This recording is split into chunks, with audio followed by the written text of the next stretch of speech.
Umat Tuhan yang diberkati dimanapun saudara berada, salam jumpa bersama saya Yandres Lau dalam program Santapan Rohani Hosana saat ini. Pada waktu yang indah ini kita akan sama-sama belajar firman Tuhan yang terpilih dari Matius pasal 5 ayat yang ke-7. Sebelum kita membaca dan merenungkannya, mari kita minta pertolongan Roh Kudus di dalam doa. Kita berdoa. Terima kasih ya Tuhan untuk kesempatan yang indah ini yang masih Tuhan berikan kepada kami. Lewat program Santapan Rohani Hosana saat ini, kami akan belajar firman-Mu.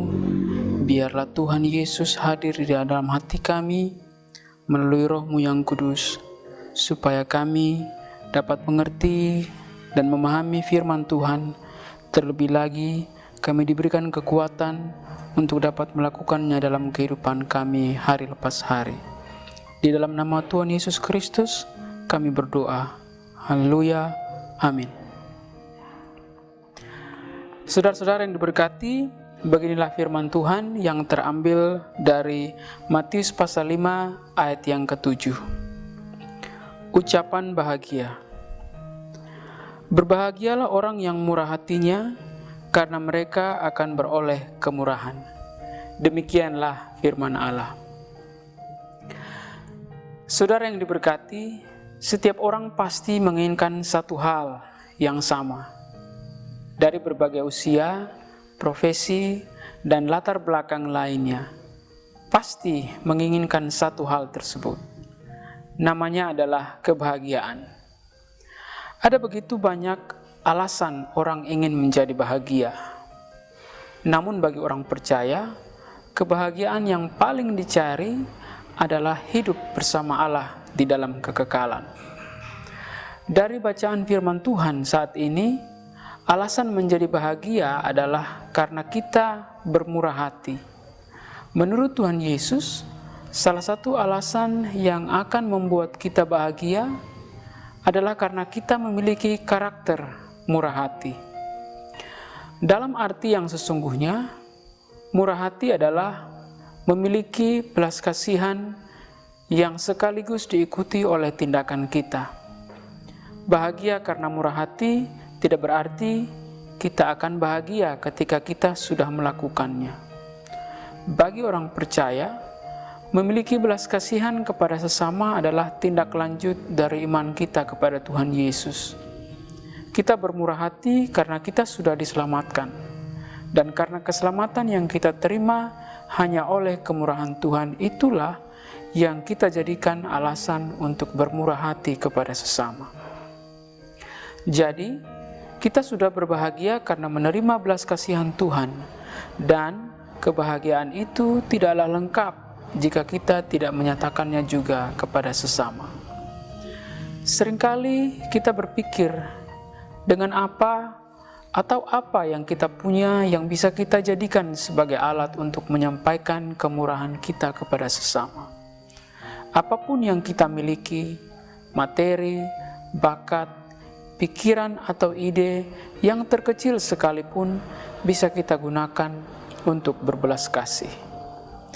Bermurah hati itu sesederhana memberikan senyum kepada orang yang kita temui di gereja, atau semudah memberikan salam kepada teman kerja atau sekolah, dan hal-hal kecil lainnya. Jika kita telah mampu melakukan hal sederhana ini, maka kita pun akan dapat bermurah hati dengan tindakan yang lebih besar. Jadi, kita bermurah hati kepada sesama karena kita berbahagia sudah ditebus oleh Tuhan Yesus, dan sebagai sebuah ungkapan syukur kepada Allah, bukan karena ingin mencari bahagia. Dan dalam tindakan sederhana, kita sudah bisa memulai menyatakan kemurahan hati kita kepada sesama. Amin. Saudara-saudara yang diberkati, mari kita berdoa untuk mengamini firman Tuhan.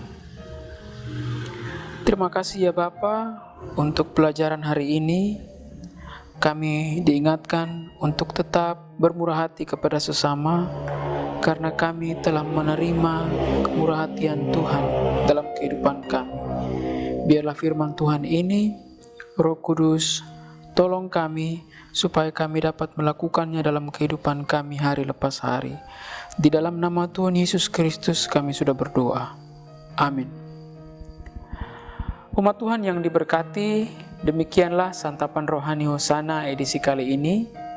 Biarlah kita semua memiliki hati yang penuh belas kasihan seperti Tuhan Yesus. Sampai ketemu lagi pada kesempatan berikutnya.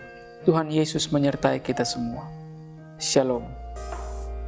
Oleh karena kemurahan Tuhan ku ada sampai hari ini.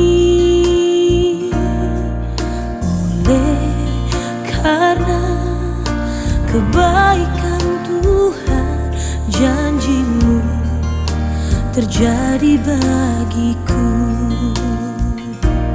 Ku sembah Kau Tuhan, ku mengangkat tanganku. Selamanya Kau ajaib bagiku. Ku sembah Kau Tuhan, ku mengangkat wajahku.